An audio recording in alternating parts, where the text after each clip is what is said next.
All right, hello everybody. Welcome to today's episode of the podcast where we sit down with some of the sharpest minds in the management consulting industry. This episode is powered by Clubhouse AI. At Clubhouse AI, we help management consulting firms break free from outdated lead gen methods like networking events and referrals, which often feel more like wishful thinking than a real strategy. Our battle-tested data-driven client acquisition system brings in your ideal clients with no chasing, no guesswork, just predictable compounding growth. If you're in the management consulting industry and looking to scale your business and see real results within the first week, give us the word growth for a free consultation. Now, without further ado, let's get right into it. Today, we have a very special guest, Ben Speich, the founder of Speich Consulting. Thank you so much for being on today. Why don't you go ahead and give me a little introduction and tell me about what you do and how you got started?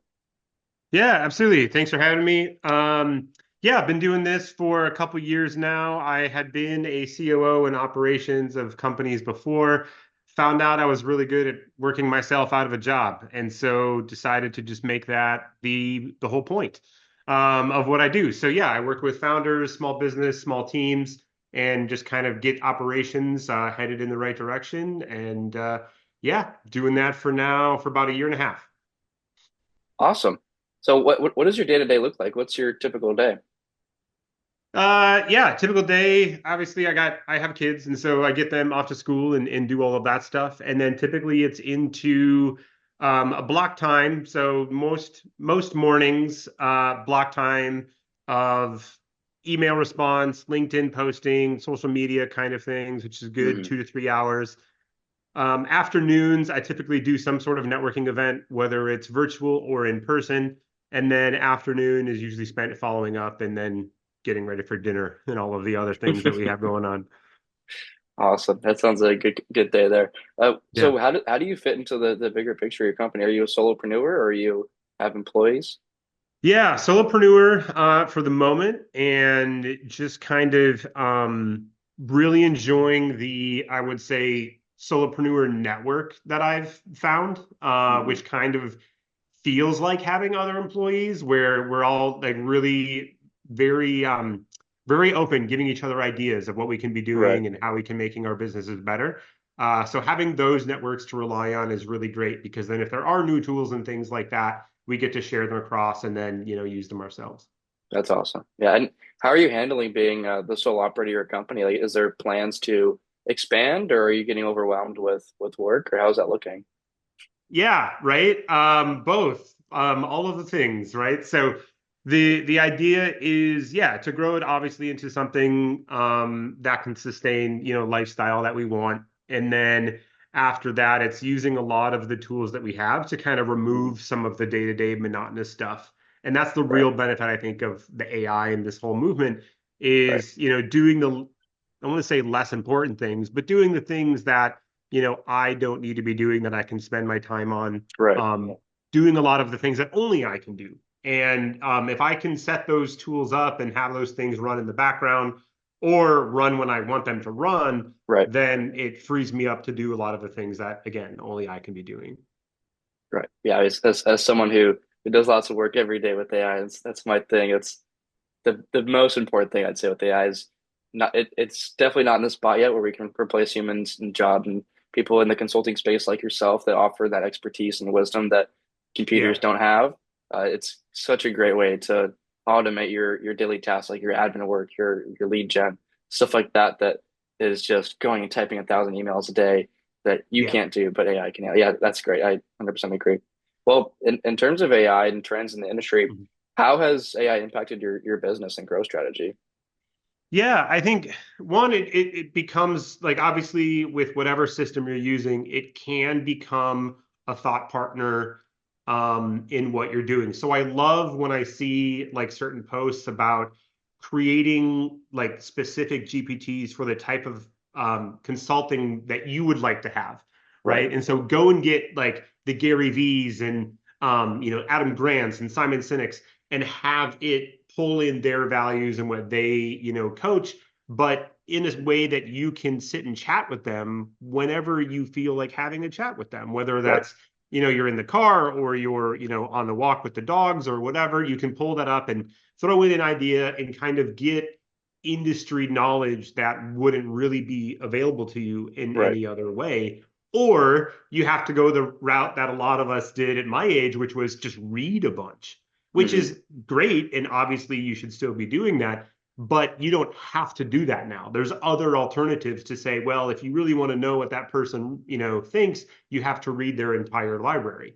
Right. Well, you don't have to anymore. And so creating those is great for me, like as a startup, is creating those different things for I have a fractional CMO GPT and a fractional COO GPT and like all of these little pieces that I can say, okay, let's go talk business strategy, let's talk marketing strategy.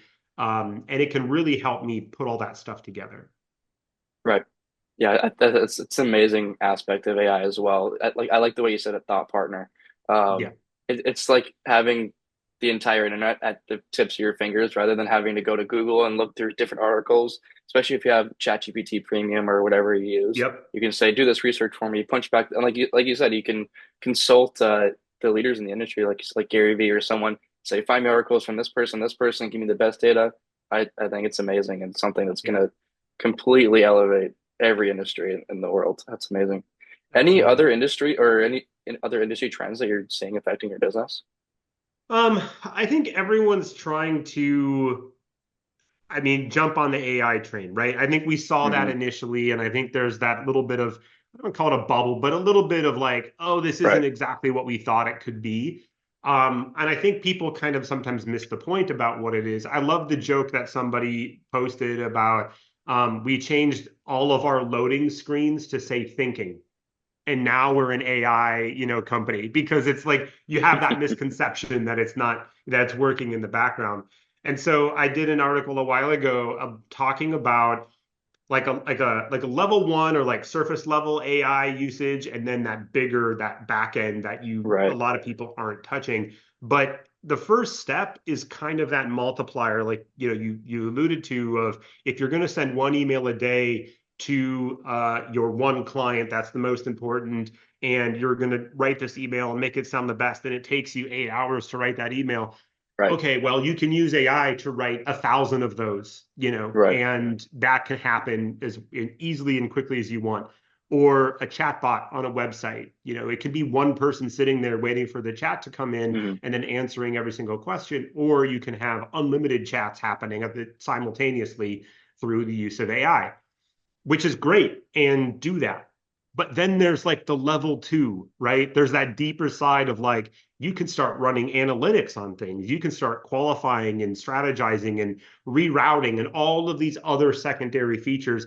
They take a bit more to set up, Hmm. and a little more thought into your business on how you want it to run to have AI be a part of it. Right. But that surface level is at least do that. And then Right. people can say, you're using AI. When you're ready, as a business, you need to start diving further into how does this actually change the way we work? Right. Yeah, I definitely I understand what you're saying there. Like you've got the group one where you've got the guys that say, yeah, we use AI, but really they're just using ChatGPT to help them write an email or two. Yeah, And you've got team two that's going in and doing, building out AI workflows and stuff like that, automations that's running in the background of their business while they're focusing on the big picture stuff, closing deals, strategizing, while AI is handling all the other stuff you could be handing off to an intern or something. yeah, Yeah, absolutely. 100%. There's two big groups there. Well, now that we've covered kind of the industry as a whole and where things are at right now, where are you at? What's working well right now? What's kind of been frustrating for your business?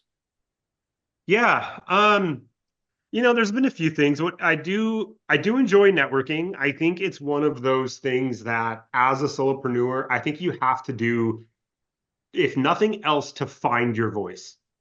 Right? I think Right. it's like an almost, I don't want to say a necessary evil because it's not evil, it's great. It really helps you like hear what you're saying and being like, oh, is that what I am? And do I want to rephrase that? Or do I want to really try to get people to understand who I am in a different way? And by trying different things, it allows us to develop little different talk tracks based on who Yeah. we're talking to and things like this. I think it's very necessary. And so I do a lot of networking for that reason. I go to every networking group that I can possibly find, Right. virtual or in person, and maybe not every week, to the same one. Some of them I join and I go, yeah, I can tell I'm not going to enjoy this group. But I keep trying to do it, and then you find the ones that are really fun to do, and then you can create ones that are, or you find ones that are um, masterminds versus networking. And those are different than groups that you can be a part of to say, I have an idea or I have a thought, I need help on it, versus just this is who I am and what do you do? And great, maybe we can work with each other, awesome, and then move to the next person. So Right. those are fun. I enjoy doing the networking and things like that.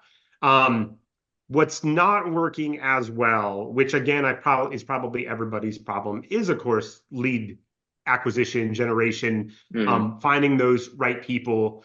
And there's a challenge, I think, with maybe it's specific to what I do, but this fractional word that I think has been more popularized since COVID. But maybe it was something else before there, before that. Maybe it was people just said consulting and that's what they Right. thought that was. But I think fractional CFOs has is a very common understanding where you have a bookkeeper that's in-house and then they do their thing, and at the end of the month your fractional CFO reviews the books and the close and then tells you insights and things about your business, and then that's it. Like that's their job, is to go, I'm going to look at your stuff, tell you what I see from a financial strategy perspective, and then kind of step away. Fractional CMO, I think, is another one that has been popularized, but a little more common out in the Right. space of saying, hey, I can take a look at what you're trying to do, define a strategy for you, and then hand it over to your director of marketing or your marketing manager and say, here's your 1 year plan for what should be going after.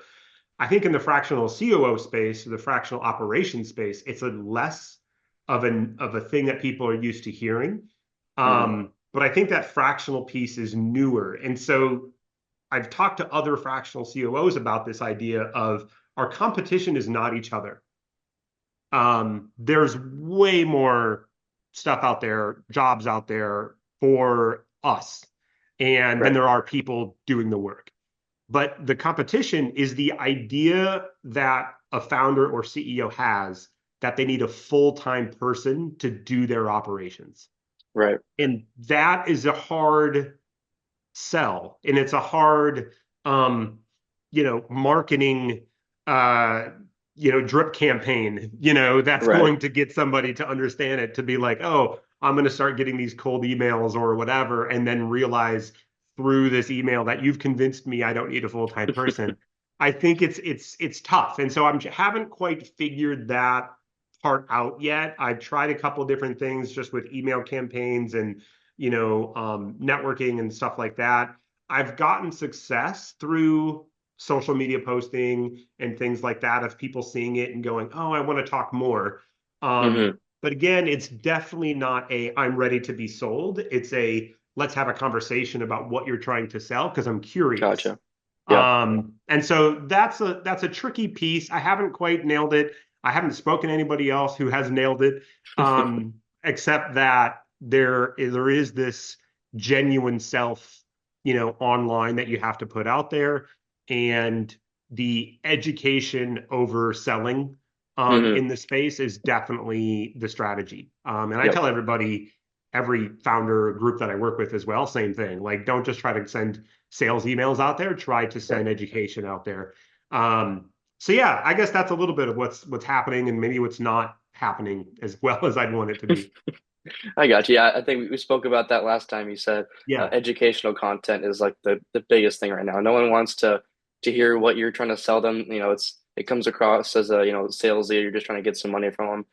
There's Yep. so much more interest from you providing some value to them up front and saying, look, this is what we do. Let me teach you something. You're providing value up front, and then Mhm. hoping to get something in return rather than saying, buy my stuff, buy my stuff. No one's going to go Absolutely. for it. What kind of solutions have you tried to implement in the past in regarding that issue? Um, I use Apollo um from a couple, like, one, finding people in the space and then changing the geography of that, Hmm. digging down to an ideal client base. And I go pretty detailed. I would say, like, me personally, I will.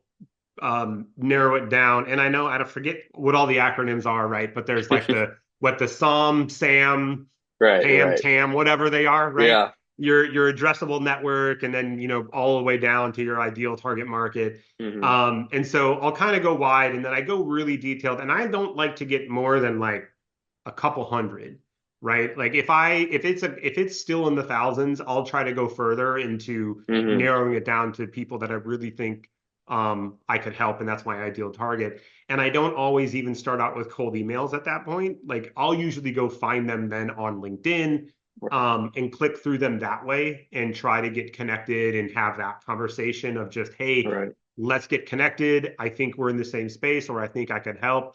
Um, Without going down that bait and switch of let's connect and then immediately saying, great, now here's my services that I offer, right. which is a tough thing. And I get that it's not a immediate return strategy, right? I think that's something with SDR style options that people are thinking SDR is going to give me closed deals next week. Hmm.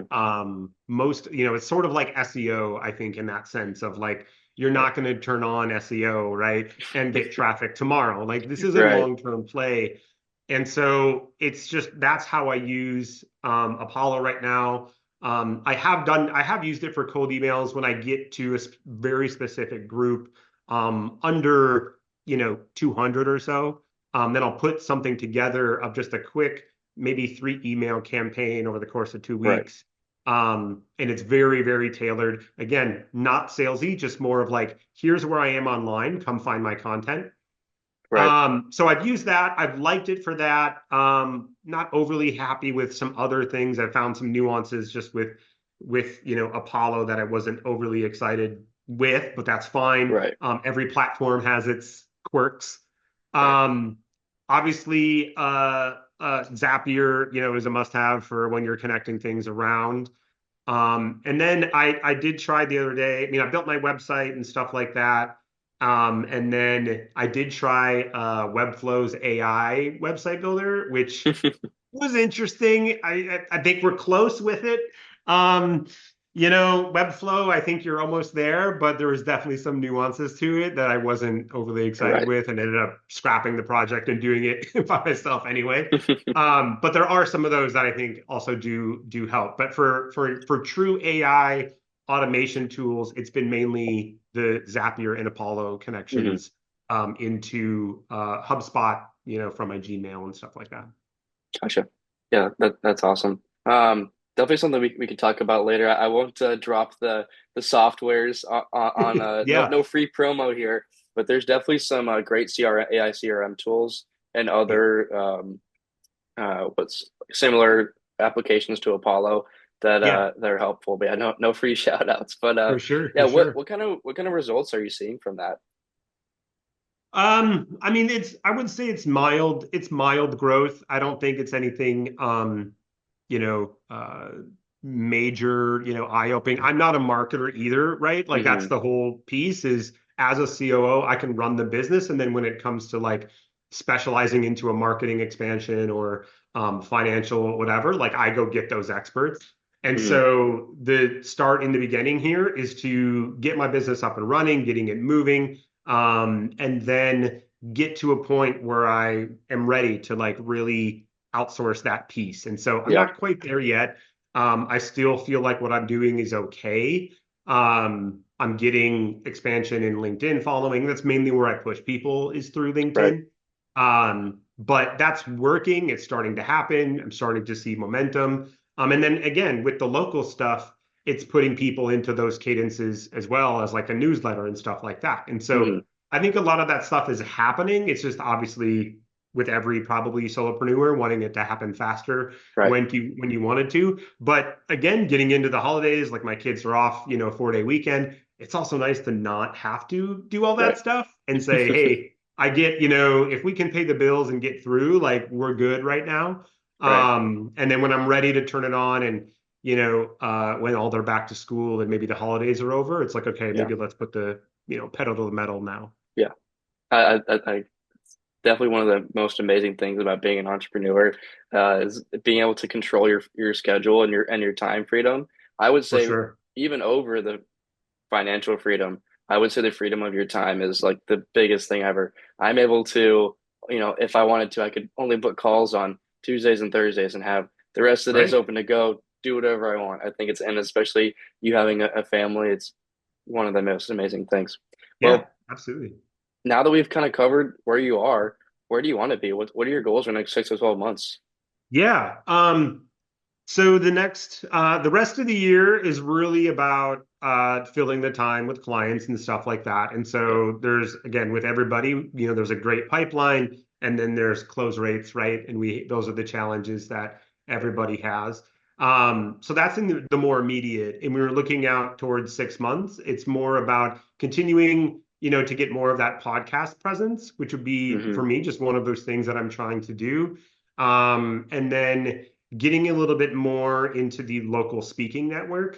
Okay. I'm also a veteran, and so trying to find good veteran programs where I can help other veterans who are trying to start their own business here in Austin Right. is the other part that like I know it's there, and I have a bunch of long list of to-dos, but Hmm. it's one of those things that I want to dive into and really get moving as like a local speaker, Right. thought partner, piece like that I can help that group out as well. Right. Oh, thank you for your service, by the way. I didn't know you were a veteran. No, absolutely. It's always fun to kind of give back when you can, right? And I Hmm. think, I've been fortunate enough in what I've done to, yeah, be an Air Force vet and then get out of that and then have a really nice career and Right. then being able to like, okay, how can I help that group in Hmm. a couple different ways, as well as I think there's a lot of vets that do turn into a service and trades.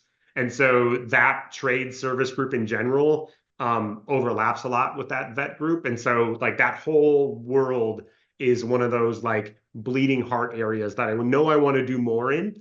Right. And I'm trying to really kind of set up the other side of the business where I'm into this more recurring kind of revenue situation, Hmm. support that, not philanthropy, but that giving back of something that basically pay for my gas money and we can make a deal kind of thing. Right. Yeah, that's amazing. Giving back to the people that helps you get where you are is Right. an amazing thing. Yeah. Yeah. So what are you looking to get out of being more in the public speaking space and getting onto more podcasts? Um, I think it's again sharing the knowledge, right? Hmm. Sharing what we're trying to do. I don't think anything out there is at this place we are in the world. There's no like coveted knowledge, or there shouldn't be. Right. And so I don't like a lot of situations where I get into talking with somebody and it's oh, you have to pay for that piece of knowledge, or I'll show you Right. this much, but then subscribe to my services and I'll give you the rest. I'm very open to telling people how to do the things that I'm doing. Right. Um, Absolutely try them. Do it yourself if you want to do it. There's like nothing out there that I would do that I would not tell someone how to do. But Right. the idea is also not everybody's able to do it, and a lot of us need help to be held accountable, to be that partner and stuff like that. And so that's where my services can come in, is to say, Right. hey, I can give you and tell you all these things, but if you need help, I've done it. Pay me for a little bit. I'll help you do what you're trying to do. And then when you're ready, I'll step out. Like I don't need to be part of, somebody else's dream forever. Like give me 6 to 9 months and then I can get out there. So that's part of that speaking idea, is to say, hey, let me share all of this stuff with you. Hmm. Go and do it. And if you need help, here's my business card. Call me, go to my website, let's book some time, chat with me about it. And then if you need to pay me for my services, let's do that. But it doesn't Right. have to be a forever, contract. Right. Yeah, I would say that's definitely one of the most frustrating things starting out as an entrepreneur is you're looking for all this information, like how do I get started? How do I do this? How do I do all the specific things? And you find these people online they're, giving these little sneak peeks of information. They're like, oh, let me try and dive deeper and find some more. Yeah. And they say, oh, buy my course, $5,000, Right. please. It's like, oh, Yeah. you gotta be kidding me. How Yeah. it's definitely something that's holding a lot of people back from reaching their true potential. Is like there's this gate kept dollar sign holding people Yeah. back from where they want to be rather than it should be just like we're doing today. People spreading information online so that everyone can better themselves. No, If someone absolutely. is if someone's reading, like listening to this podcast or listening to any podcast about entrepreneurship, they're listening to it for a reason. They're not, some Joe Schmo is going to steal your business idea. They've already got Right. their business idea. They just don't know how to do it, and they Yeah. need the skills and the information to be able to make it possible. Yeah, Absolutely. Yeah, absolutely. And that's a big, again, I think going to the giving back part, right? Like it has to be who we are as as a society, especially in today's society. Like there has to be a way we can help each other, and everybody, get lifted up by that. So right. 100%. Yeah, it's so important. Listen, this has been amazing. Before we Yeah. wrap up, I want to let you give one piece of advice or something like the biggest lesson that you've learned through your journey as being an entrepreneur to the audience. Is there something that you might think Yeah. is important? Um, yeah, I would say it's no one knows what they're doing. We it's one of those where we're all kind of making it up as we go. And so Yeah, doing it doing it scared, doing it unmotivated, doing it tired, doing it when you don't know if that's the right thing to be doing. But as long as you're doing something and then also having that open mind to listen and look for help, I think that's yeah, the biggest piece that people can do. I remember 2 years ago, I was talking to a buddy of mine. We were working for a company together and we were video gaming online. And one of us just said, like, why don't we start a business? And the other person said, you know what? Stupider people than us have started businesses. We work for some of these people. We right. have to be able to do it. We're just too smart, like, to get out of our own way. And Hmm. so it's one of those, like, I think biggest myths is you can only start a business if you know how to start a business. No, you don't. Right. Anyone can start a business. It's really easy. But you just have to do it. And so, yeah, if you're scared, if you're tired, if you're angry, if you don't feel like it, just do it. And then, Right. try again the next day and you'll feel a little better about it the next day. So, Right. Yeah, I think that's amazing. It's definitely that those limiting beliefs that hold a lot of people back, like, oh, I don't have enough money, I don't have the skill set, I don't have the knowledge. And yeah. I like to say fake it till you make it. Like no one knows where they are Oh, when they start. Do you think the right. founders of McDonald's or IBM or Yep. Amazon knew what they were doing? Amazon started as a bookstore. Now they'll Yeah. send you yogurt to your doorstep, you know? Exactly. But I believe in failing upward and making mistakes Yeah. until you get to where you are. And you're not going to be a business owner without making mistakes. Everyone makes mistakes. No one's perfect in the beginning. Yeah, Yeah. like you said, no one knows what they're doing. But Exactly. yeah, they make it work and they keep trying day after day, and it's a beautiful thing to see. Well, listen, Yeah. Ben, it's been amazing having you on. I think you provided Yeah. some valuable information to anyone that may be listening, and I Awesome. really appreciate your time. Yeah. No, I appreciate it, Ethan. Thanks for having me on. Of course.